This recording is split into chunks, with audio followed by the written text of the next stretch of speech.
Episode की शुरुआत में हमें रेंटारू और ओसामी क्लास में दिखते हैं।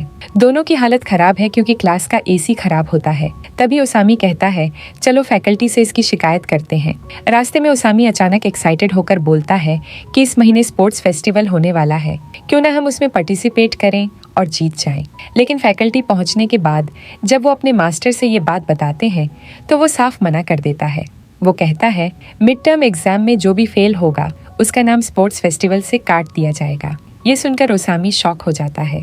वो आर्ग्यू करता है, अभी तो हमें नहीं पता हम पास होंगे या फेल, तो आप हमें पहले से क्यों रोक रहे हैं। मास्टर थोड़ा हंसते हुए कहता है, तो इसका मतलब इस बार तुम लोग पास भी हो सकते हो। लेकिन ओसामी निराश होकर बोलता है, हमारा पास होना तो इम्पॉसिबल है, पर मेहनत का रिवॉर्ड तो मिलना चाहिए। काफी सोचने के बाद मास्टर डील करता है, अगर तुम लोग स्पोर्ट्स फेस्टिवल जीत गए तो मैं तुम्हें आइसक्रीम खिलाऊंगा।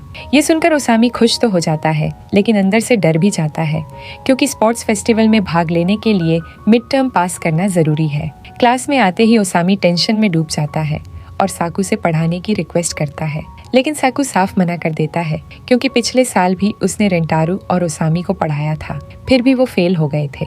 इस बात पर ओसामी गुस्से में कहता है, तुम चाहते हो कि हम स्पोर्ट्स फेस्टिवल में हिस्सा ही न लें, तो ठीक है, हमें तुम्हारी जरूरत नहीं है। और दोनों के बीच बहस बढ़ जाती है। इसी बीच रेंटारू को अपनी मॉम का मैसेज आता है, आज डिस्काउंट डे है और वो चाहती है कि रेंटारू वगूरी को इनवाइट करे। रेंटारू थोड़ी देर सोचकर वगूरी को इनवाइट करता है, लेकिन वो साफ मना कर देती है क्योंकि वो बिजी है। वगूरी के मना करने से रेंटारू थोड़ा डिसअपॉइंटेड फील करता है, मगर खुद को समझाता है कि मैं इतना अपसेट क्यों हो रहा हूँ। तभी ओसामी कहता है, हमें लाइब्रेरी चलना होगा। वहाँ दोनों पढ़ाई करने की कोशिश करते हैं, लेकिन किताबों का एक वर्ड भी समझ नहीं पाते। रेंटारू कहता है, लगता है हमें साकू से ही मदद मांगनी चाहिए, लेकिन ओसामी मना कर देता है। पिछली बार भी उसने मदद की थी, फिर भी हम फेल हो गए थे। तभी रेंटारू उसे समझाता है, साकू सच में मदद करना चाहता है और वो भी स्पोर्ट्स डे में इंटरेस्टेड है, बस मान नहीं रहा। ये सुनकर ओसामी हैरान होकर कहता है, क्या तुम सच में रेंटारू ही हो? फिर रेंटारू कहता है, अरे क्या फर्क पड़ता है, हमें बस जीतने पे फोकस करना चाहिए। इसके बाद ओसामी साकू को मनाने के लिए निकल जाता है और कहता है, मैं स्पोर्ट्स फेस्टिवल में इसलिए इंटरेस्टेड हूँ क्योंकि तुम भी वहाँ रहोगे। ओसामी चला जाता है और रेंटारू अकेले बैठकर पढ़ने लगता है। तभी लाइब्रेरी में दो छोटी लड़कियाँ आती हैं, लेकिन उन्हें बैठने की जगह नहीं मिलती। ये देखकर रेंटारू अपनी सीट छोड़ देता है और बाहर निकल जाता है। लड़कियाँ आपस में कहती हैं, उसने हमारे लिए सीट छोड़ी और हम उसका धन्यवाद भी नहीं कर पाए। बाहर निकलते ही रेंटारू को ऐसा लगता है कि उसने वगूरी की आवाज सुनी है और सच में वगूरी वहाँ अपनी फ्रेंड के साथ पढ़ाई कर रही होती है। रेंटारू उनकी बातें सुन लेता है और नोटिस करता है कि वगूरी काफी आराम से हंसते बोलते पढ़ाई कर रही है। उसे यह भी पता चलता है कि वगूरी अपनी क्लास में टॉप करती है। ये सुनकर रेंटारू काफी इम्प्रेस हो जाता है और सोचने लगता है कि वगूरी सच में कमाल की लड़की है। वो किकोरू जैसे स्कूल में भी टॉप है और मैं अपने स्कूल में बॉटम पर हूँ। बेंच पर लेटे लेटे जब रेंटारो आंख खोलता है तो देखता है कि वगूरी उसके सामने खड़ी है। वो थोड़ा शॉक्ड हो जाता है।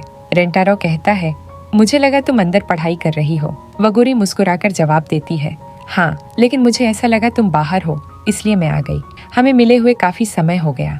फिर वगूरी कहती है, तुमने मुझे डिस्काउंट डे पर इन्वाइट किया था, लेकिन मैं नहीं आ पाई, इसके लिए सॉरी। रेंटारो जवाब देता है, कोई बात नहीं, हर महीने डिस्काउंट डे आता है, जब फ्री हो तब आ जाना। वगूरी कहती है, ठीक है, अगले महीने जरूर आऊंगी और अपनी पार्ट टाइम जॉब से पैसे भी बचा लूंगी। ये सुनकर रेंटारू हैरान होता है, तुम तो रिच हो, फिर भी पार्ट टाइम जॉब करती हो। वगूरी हंसकर कहती है, तुम मेरे बारे में क्या सोचते हो? मुझे किकोरू हाई स्कूल में स्कॉलरशिप मिली है, इसलिए मुझे हर बार अच्छे नंबर लाने पड़ते हैं। मैं हमेशा क्लास में टॉप करती हूँ और जब कोका में एडमिशन लिया था तो मुझे काफी प्राइड फील हुआ था। ये सब सुनकर रेंटारू रियलाइज करता है कि उसका वगूरी के लिए नजरिया गलत था। उसे लगता है कि मैं खुद ऐसा इंसान हूँ जिसे लोग हमेशा जज करते हैं और अब मैं भी वगूरी को जज करने लगा था। थोड़ी शर्मिंदगी महसूस करते हुए रेंटारू वगूरी से कहता है, क्या तुम मुझे पढ़ाई में थोड़ी मदद कर सकती हो? अगर मैं मिड टर्म में फेल हुआ तो बड़ी दिक्कत होगी। बेशक, अगर तुम्हारे पास टाइम हो तभी मदद करना। वगूरी जवाब देती है, अगर मेरे पास टाइम होगा तो जरूर मदद करूंगी। चलो, हम दोनों साथ में अपना बेस्ट देंगे। बातचीत के बाद वगूरी कहती है कि अब उसे जाना चाहिए क्योंकि उसकी फ्रेंड वापस आने वाली है। तभी उसकी फ्रेंड आ भी जाती है। रेंटारू नोटिस करता है कि उसके सिल्वर रंग के बाल हैं।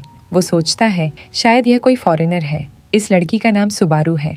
जैसे ही सुबारू रेंटारू को देखती है, इरिटेट होकर कहती है, तुम चिटोरी से हो ना? मैं नहीं चाहती कि चिटोरी का कोई भी इंसान वगुरी के करीब आए। वगुरी सुबारू को शांत करने की कोशिश करती है। उसी समय रेंटारू के दोस्त भी वहां आ जाते हैं। ओसामी और साकू देखते हैं कि रेंटारू किकोरू हाई स्कूल की 2 लड़कियों के साथ खड़ा है। दोनों इरिटेटेड होकर उनके पास आते हैं। ओसामी गुस्से में पूछता है, तुम्हें रेंटारो से क्या काम है? मुझे नहीं लगता कि रेंटारू खुद किकोरू हाई स्कूल की लड़कियों से बात शुरू करेगा। सुबारू तुरंत कहती है, वगुरी हमें यहाँ से चलना चाहिए। इन जंगली लोगों के साथ टाइम वेस्ट करने की जरूरत नहीं है। लेकिन ओसामी वगुरी के करीब आकर बोलता है, लगता है मैंने तुम्हें पहले कहीं देखा है। ये सुनते ही सुबारू गुस्से में ओसामी को पीछे रहने के लिए कहती है और रेंटारू भी ओसामी को रोकता है। ओसामी नाराज होकर पूछता है, रेंटारू तुम मुझे क्यों रोक रहे हो? मैं तो बस बात कर रहा था। सुबारू वगुरी को लेकर जाने लगती है। तभी सकू बीच में कहता है, इतनी जल्दी भूल गई क्या सवाल किया था मैंने? लगता है किकोरू हाई स्कूल की लड़कियां मेरी सोच से भी ज्यादा बेवकूफ हैं। सुबारू इरिटेट होकर पूछती है, तुम्हारा मतलब क्या है? साकू बोलता है, ये जानने के लिए दिमाग चाहिए जो शायद तुम्हारे पास नहीं है। और वैसे तुम्हारे बाल सिल्वर कलर में क्यों हैं? क्या किकोरू हाई स्कूल में ये अलाउड है या फिर तुम रिच हो इसलिए जो चाहो कर सकती हो? ये बातें सुनकर सुबारू हर्ट हो जाती है। तभी रेंटारू साकू को रोकता है। साकू रुक जाओ, तुम लिमिट क्रॉस कर रहे हो। तुम ऐसे इंसान नहीं हो जो इस तरह बात करे। साकू चुप हो जाता है। रेंटारू आगे बढ़कर कहता है, असल में ये वही लड़की है जो उस दिन हमारे स्कूल के गेट पर खड़ी थी। मैंने ही पहले उससे बात शुरू की थी और डराने के लिए माफी मांगना चाहता था। ओसामी को सच पता चलता है कि उस दिन वही लड़की वहां पर थी। वो आगे बढ़कर वगुरी से माफी मांगता है। वगुरी भी पलटकर माफी मांगती है क्योंकि उसे लगता है ये सब उसी की वजह से शुरू हुआ। लेकिन सुबारू कहती है, तुम्हें माफी मांगने की जरूरत नहीं। वगुरी इंसिस्ट करती है कि सुबारू को भी माफी मांगनी चाहिए। लेकिन सुबारू गुस्से में वहां से चली जाती है और वगुरी भी उसके पीछे निकल जाती है। बाद में लाइब्रेरी में सुबारू चिटोरी स्कूल के लड़कों के बारे में बुरा बोल रही होती है। लेकिन अचानक उसे याद आता है कि रेंटारू ने साकू को रोका था। वो रुककर वगुरी से पूछती है, तुम्हें वो ब्लॉन्ड बाल वाला लड़का कैसा लगा? वगुरी मुस्कुराकर कहती है, वो बहुत काइंड इंसान है। ये सुनकर सुबारू को अच्छा नहीं लगता। और यार, यहाँ साफ लग रहा है कि आगे चलकर इन दोनों का कुछ कनेक्शन बनने वाला है। दूसरी तरफ घर पहुंचकर भी रेंटारू पढ़ाई में स्ट्रगल कर रहा होता है। तभी वगुरी का कॉल आता है। दोनों दिन में हुई घटनाओं पर बात करते हैं और सब मिसअंडरस्टैंडिंग्स क्लियर हो जाती हैं। वगुरी कहती है, रेंटारू आज तुमने जो किया वो बहुत कूल था। मुझे प्रोटेक्ट करने के लिए थैंक्स। ये सुनकर रेंटारू शर्म से लाल हो जाता है क्योंकि उसे पहली बार किसी ने कूल कहा। फिर वगुरी कहती है, माफ करना, मैं तुमसे थोड़ी कैजुअली बात कर रही हूँ। आगे से ध्यान रखूंगी। रेंटारू पूछता है, इतना फॉर्मल क्यों? वगुरी थोड़ी शर्माकर कहती है, क्योंकि मैं तुम्हारी शॉप की बस कस्टमर हूँ। अगर ज्यादा कैजुअली बात करूंगी तो अजीब लगेगा। ये सुनकर रेंटारू को अच्छा नहीं लगता। उसे लगता है वगुरी उसे दूर कर रही है। लेकिन फिर वगुरी कहती है, क्या हम साथ में स्टडी कर सकते हैं? रेंटारू मान जाता है और कहता है, अगर तुम्हें दिक्कत ना हो तो आगे से मुझे ऐसे ही ट्रीट करना जैसे मैं तुम्हारा फ्रेंड हूँ। वगुरी हंसकर बोलती है, ठीक है। दोनों कॉल डिस्कनेक्ट करते हैं। इसके बाद रेंटारू शर्म से पागल सा हो जाता है। आखिर में ये सब क्या बोल गया?